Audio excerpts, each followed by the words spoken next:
जी अस्सलाम वालेकुम जी। ये पीपीएससी सब्जेक्ट स्पेशल 2013 का क्वेश्चन हम 51 लास्ट लेक्चर में कर रहे थे वीडियो में। ये वेक्टर्स का क्वेश्चन था तो वो बाय डिफ़ॉल्ट वीडियो खुद ही कट होगी, तो जिसकी वजह से हमारा सॉल्यूशन कुछ रह गया था। तो उसमें मैं आपको ये दोबारा बता देता हूँ कि भी क्या था कि भी गिवन टू वेक्टर्स हमारे पास आई जे आई माइनस जे और दूसरा वेक्टर ये है unit vectors coplanar with two vectors and perpendicular to first vector. ये कोप्लेनर वेक्टर लेना है, वो हम अभी बनाएंगे। ये दो वेक्टर्स हैं, ये दिए गए हैं, उनमें से उसके साथ कोप्लेनर वेक्टर के साथ पहले वेक्टर्स का जो यूनिट वेक्टर तैयार होगा वो क्या होगा, आपने वो बनाना है। कोप्लेनर वेक्टर का पहले वेक्टर्स इन दोनों वेक्टर्स को इस्तेमाल करते हुए तीसरा कोप्लेनर लेके बनाना है, तो कौन सा वेक्टर आएगा। उसके लिए ये हमारे पास कुछ था सॉल्यूशन। ये फर्स्ट स्टेप है, हमने इस वेक्टर को ए का नाम दे दिया, दूसरे को बी का दे दिया। अब तीसरा कोप्लेनर वेक्टर लेना है तो वो आर ले लिया, एम ऑफ ए और एन ऑफ बी। एम और एन आपके स्केलर जो है ना हैं, और ए और बी वेक्टर्स हैं। अब ए की भी वैल्यू रखी और बी वेक्टर्स की भी हमने वैल्यूज लिखी। तो आई जे सेम कंपोनेंट एक तरफ कर दिया, एम ऑफ आई और इधर एन ऑफ आई दोनों, इसी तरह एम ऑफ जे और इधर एन ऑफ टू जे जो है ना वो आ गया। तो वो परपेंडिकुलर होने चाहिए। अब परपेंडिकुलर होने के लिए हमें पता होना चाहिए कि भी दोनों का आर का और ए का किसको किसके परपेंडिकुलर करना है। कोप्लेनर वेक्टर यानी जो आर लिया है उसको ए के साथ, फर्स्ट वाले के साथ, तो वो इक्वल टू ज़ीरो हो। तो आर वेक्टर और ए का जब हमने डॉट किया, ये आर हमारे पास पड़ा है, ये ए पड़ा है, डॉट करते हैं तो डॉट करने के बाद वहाँ से हमें m in term of n शक्ल में मिल गया, m in term of n की शक्ल में मिल गया। अब हम इसी आर वेक्टर को लेते हैं, ये जो एन की वैल्यू आई है या एम की आई है, इसमें पुट करते हैं एम और एन और माइनस एम और टू एन ऑफ जे। ये माइनस एम है, ये टू एन और जे है।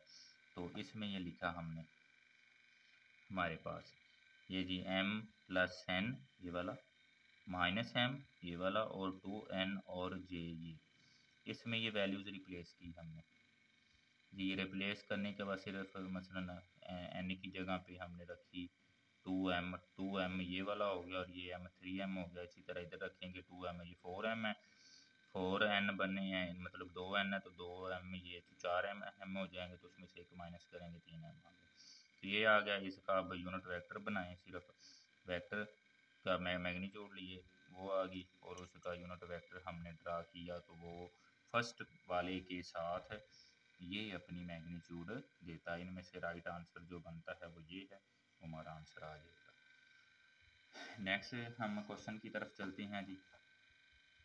वो प्रोबेबिलिटी से है जी। तो प्रोबेबिलिटी में कह रहा है कि हमारे पास ए और बी दो म्यूचुअली एक्सक्लूसिव इवेंट हैं, एक दूसरे के में म्यूचुअल हैं, ए और बी में म्यूचुअली एक्सक्लूसिव इवेंट है, तो इनमें से कौन सी प्रॉपर्टी होल्ड करती है। एक प्रॉपर्टी है, तो इनमें से कौन सी करेगी। जब दो म्यूचुअली इवेंट, वो मैंने प्रॉपर्टी लिखी है, एक्सक्लूसिव हो तो उनका इंटरसेक्शन ज़ीरो आता है उनकी प्रोबेबिलिटी का। जब भी दो इवेंट म्यूचुअली एक्सक्लूसिव हों तो उनकी इंटरसेक्शन की प्रोबेबिलिटी इक्वल टू ज़ीरो आती है। अब हमें पता है प्रोबेबिलिटी जो है वो अगर बी की निकालनी होती है तो वन माइनस ये बी बाहर आएंगे, मतलब समझ के उसके उल्ट का रेसिप्रोकल का, तो जो होता है वो वन माइनस बी होगा। अब इसी तरह जब हम बात करते हैं P of A union B की प्रोबेबिलिटी वो लेस दैन इक्वल टू, यानी कि मैक्सिमम ज़्यादा से ज़्यादा वो वन होती है, अदरवाइज उससे हमेशा लेस ही रहती है। और P of A union B, ये जब हमारे पास इवेंट सेम हों, जब इवेंट डिफरेंट हों तो तब ये होती है A union B P of A P of B minus उसमें से उसका इंटरसेक्शन हम करते हैं। जब दोनों के इवेंट सेम हों तो फिर ये लिखते होते हैं, जब दोनों के इवेंट हमारे पास डिफरेंट हों तो फिर ये लिखते हैं।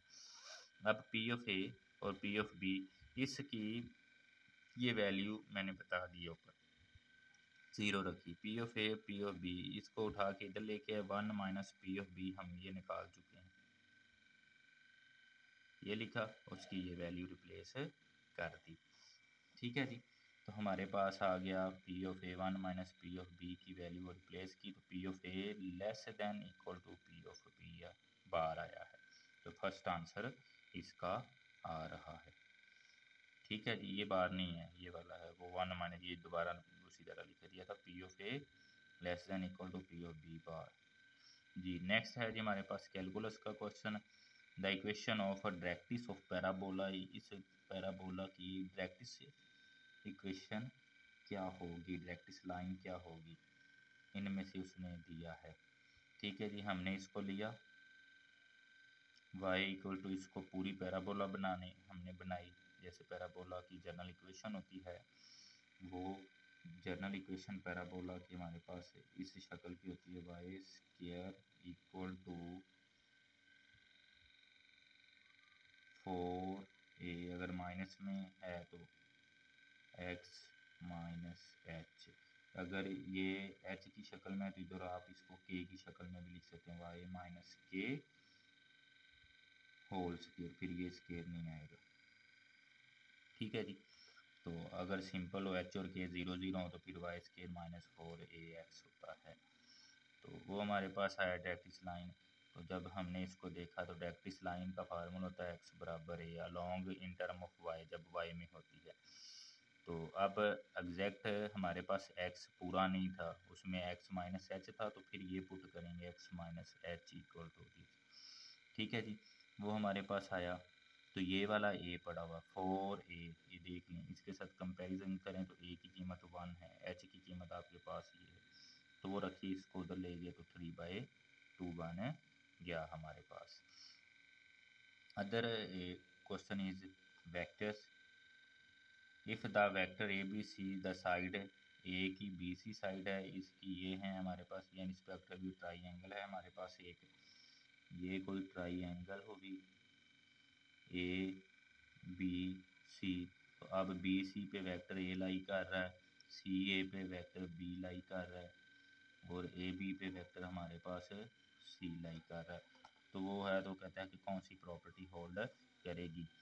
तो हमें ये भी गालबन 12वीं क्लास का क्वेश्चन है, तो ये लिया, इससे जब हम इसको देखते हैं तो हमें पता है ए क्रॉस बी बराबर बी क्रॉस सी बराबर सी क्रॉस ए आता होता है, ये एक थ्योरम है ये वाला, तो वो हमने उस थ्योरम मुताबिक कर दिया, ये दिया गया है, ये 12वीं क्लास में भी है, वैसे वेक्टर्स की बुक में भी है। तो जी ये था क्वेश्चन हमारे पास, ए क्रॉस बी क्रॉस सी और सी क्रॉस। नेक्स्ट इसी का टेंसर का सवाल है, ये बिल्कुल छोटा सा है, अक्सर ये आ जाता है लेकिन हमें आइडिया नहीं होता है। इसके लिए एक छोटा सा फार्मूला है कि भी आप जब भी रैंक निकालना हो किसी भी टेंसर का, वो रैंक कहता है 5 है, डायमेंशंस 4 हैं, तो उसके कितने कंपोनेंट बनते हैं, तो आप डायमेंशन जितनी होगी उसको रैंक उसकी पावर में बना दें, डायमेंशन की पावर रैंक, डायमेंशन की पावर रैंक, डायमेंशन 4 है, रैंक 5 है, तो जितना आंसर आ गया इसका वो आ जाना है। ये रिपीटेड क्वेश्चन है, पीछे भी आया हुआ है ये, और पेपर्स में आगे भी है।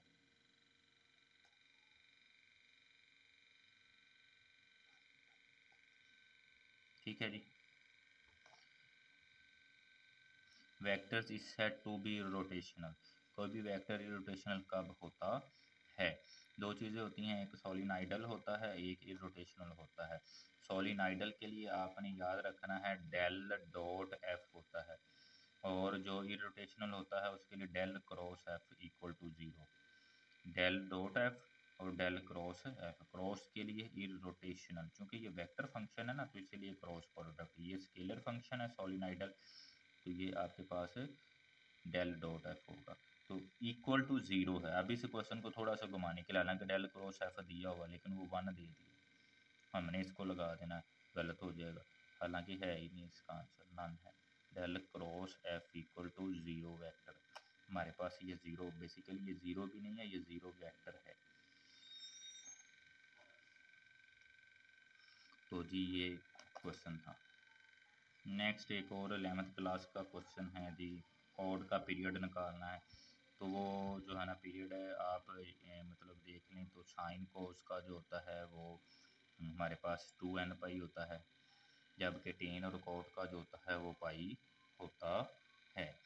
तो इसका पीरियड फिर पाई आ जाना है, ये इसकी मैंने ये सारी वो लिख भी दी है, साइन कोस की क्या हैं, डोमेन रेंज पीरियड, ये पीरियड बताए हैं, ये डोमेन बताए हैं, ये रेंज बताई हैं। ठीक है जी। हमारे पास ये इनका कि भी अगर साइन की कोस की है पीरियड 2 पाई होता है, डोमेन रियल लाइन होती है, रेंज -1 to 1, क्योंकि साइन अपनी मैक्सिमम वैल्यू -1 और 1 के दरमियान में देता है। टेन कोड का पीरियड पाई है।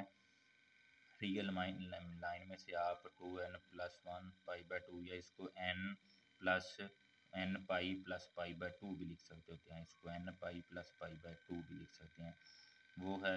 इसी तरह सीकेंट को सीकेंट की भी यही है, बस पीरियड इसका वो वाला है। तो रियल लाइन में से तो इसकी भी पूरा टेन का कोई भी आंसर, इसकी तो -1 और 1 है, इसकी रियल लाइन में से सीकेंट को सीकेंट -∞ to 1 तक अपनी रेंज देता है। तो ये है इसका हमारे पास, सॉरी टेन और सीकेंट का ये वाला है। कोट और कोसीकेंट का हमारे पास जो डोमेन है वो ये है और रेंज ये है r-n π, उसमें से 1 to ∞।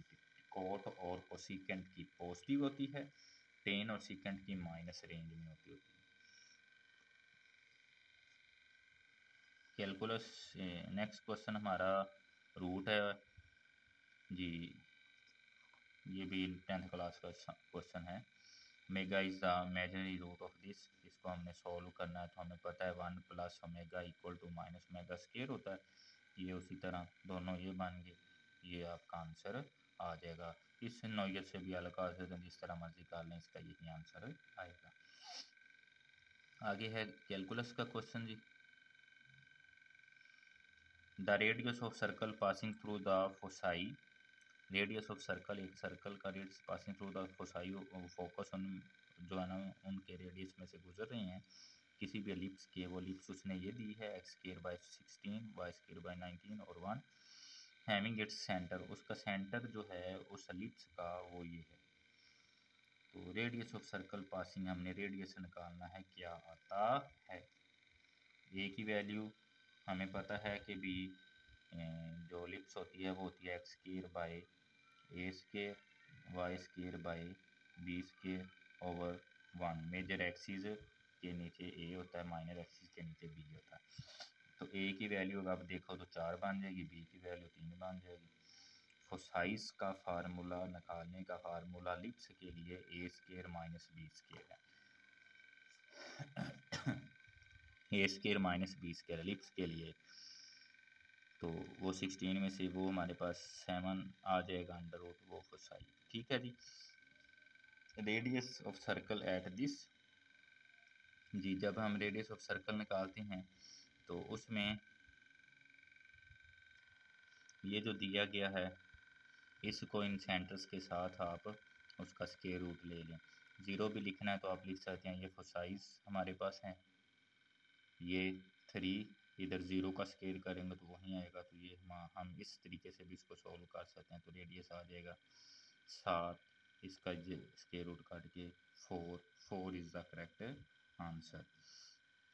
नेक्स्ट 60 है जी हमारे पास theorem question, sorry. The number of term in expansions of a - b17 is, इसकी कितनी नंबर्स ऑफ टर्म्स होंगी। ये आप ये भी याद रख लें कि जब भी जितनी पावर होगी ना, नंबर ऑफ टर्म जो होती हैं, ये 11th क्लास का जो है ना चैप्टर 8 का क्वेश्चन है। जितनी पावर होती है उससे टर्म एक ज़्यादा होती है। The number of term in the expression is 1 greater than it's index, जितना इंडेक्स होगा उससे टर्म हमेशा एक ज़्यादा होगी। छोटी सी एग्जांपल से बता देता हूँ।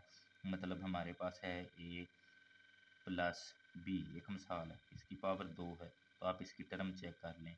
a² + 2ab + b², ये 2 थी, तो 1 2 3 टर्म्स आई हमारे पास। इसी तरह जैसे ही जब 3 को करेंगे वो 4 टर्म्स आएंगी, 4 को करेंगे 5 टर्म्स आएंगे। आप करके देखें तो वो है जी हमारे पास है। चलो मैं एक 3 का भी आपको करके दिखा देता हूँ, a b और 3।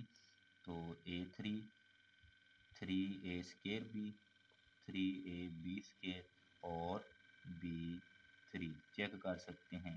1 2 3 और 4 टर्म, जितनी इंडेक्स थी उससे एक ज़्यादा आपका नंबर ऑफ टर्म आती है। तो जी ये है। उम्मीद है कि भी समझ आ गए होंगे क्वेश्चंस। कोई भी क्वेरी हो, कोई क्वेश्चंस रॉन्ग हो या गलती होगी हो तो माजरत चाहता हूँ, मुझे बताइएगा, हम उसको सलूशन को सेट कर लेंगे इंशाल्लाह ताला। उम्मीद है कि भी समझ आ गई है। काइंडली चैनल को सब्सक्राइब कीजिए, फ्रेंड्स को शेयर कीजिए ताकि जो है ना सब इससे फ़ायदा हासिल कर सकें। Thank you so much. अस्सलाम वालेकुम।